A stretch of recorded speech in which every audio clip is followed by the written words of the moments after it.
Hey, you made it. Good on you. You're maybe perhaps thinking about taking a more rebellious path, like stepping outside of that norm of self-hate, of lack of self-acceptance. It's awesome. I'm so glad you're here. The thing is that going on this path of self-acceptance is a rebellious act. It is so outside of what the world tells us to be that I'm already really proud of you, even for coming this far, because it can be scary. It's not a well-worn path.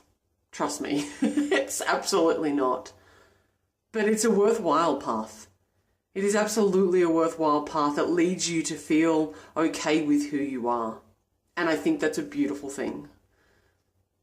As I said in my last video, I think it's absolutely horrible how we're taught not to believe in ourselves. Taught that it's okay to just not be okay with who you are.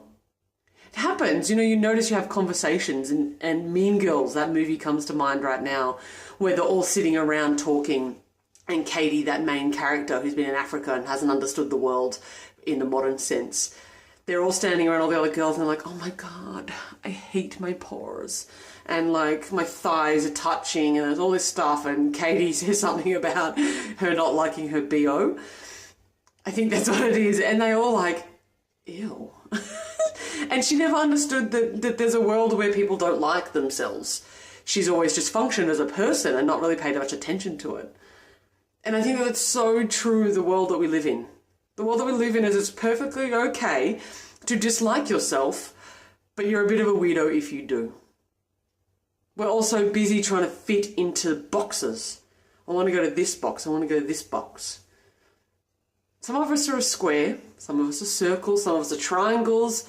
In fact, I think that we in general, we're unique. And I want to be able to share with the world for you to be able to celebrate your uniqueness. Now, it seems like a bit of a, what's the word? Cliche to celebrate your uniqueness. But the thing is, it's the thing that you have. The one thing that you do better than anybody else in the world is be you. Nobody else can do that. And I say again, it's taken me a lifetime to come to that conclusion. I've always heard it. I've always been like, oh yeah, I could celebrate who I am. But really deep down, all I wanted to be was in the box with everybody else. So I want to be able to teach you how to be unapologetically you. Unapologetically. Have you ever been with somebody who's just completely self-assured? I know I have, more recently as well. I met somebody who was completely themselves and I thought to myself, oh my God, I got really intimidated. Tense and thinking to myself, well, maybe all of a sudden they're trying to take my power away, or maybe I'm not good enough in their presence or something bizarre like that. Then I had a good think about it and realized that this person is just complete in their own power and that it can actually allow me to be complete in my power. I've of course got strategies to help myself overcome that, which I want to share with you as well. The thing is, that person was never trying to compete with me.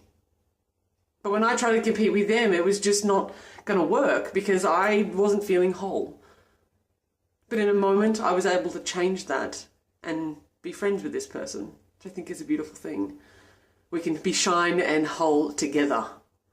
So what have I done? I've created a workshop series. It's a 6-week workshop series where we tackle some of these issues. First and foremost, getting to know yourself. The whole question of who am I? Getting to know who you are, and also befriending that. I think that's a big one, befriending all the bits that you don't necessarily like. Because it's really easy to like the things about you. Oh, well, I like that part, I like that part, but I would change that and that's crappy and I don't want to do that. So let me get rid of that and then I'll like myself.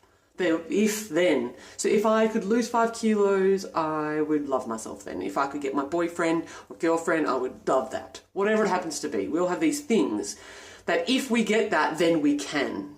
Then we'll give ourselves permission. Ever lost the 5 kilos? Yeah. Tends to not work. You still don't like yourself. I've been there so many times, which I'll share with you in the workshops. So getting to know yourself and befriending all of you, including the darkness, including the parts that you don't like. I think that's really important. Learning how to trust yourself. Trust is a big one. If we don't know how to trust ourselves, how can we navigate around the world?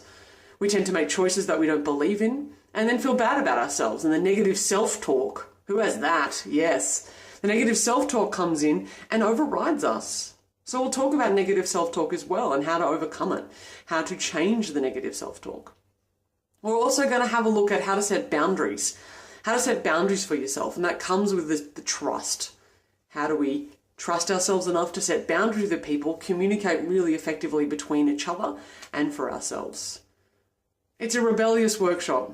We're going against the grain. I would love for you to join me.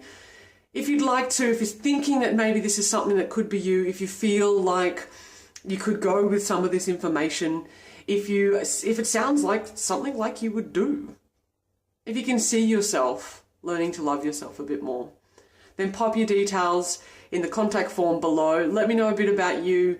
I'll get in touch. We'll have a chat. It may not be for you, but it's worth finding out, isn't it? Come rebel with me.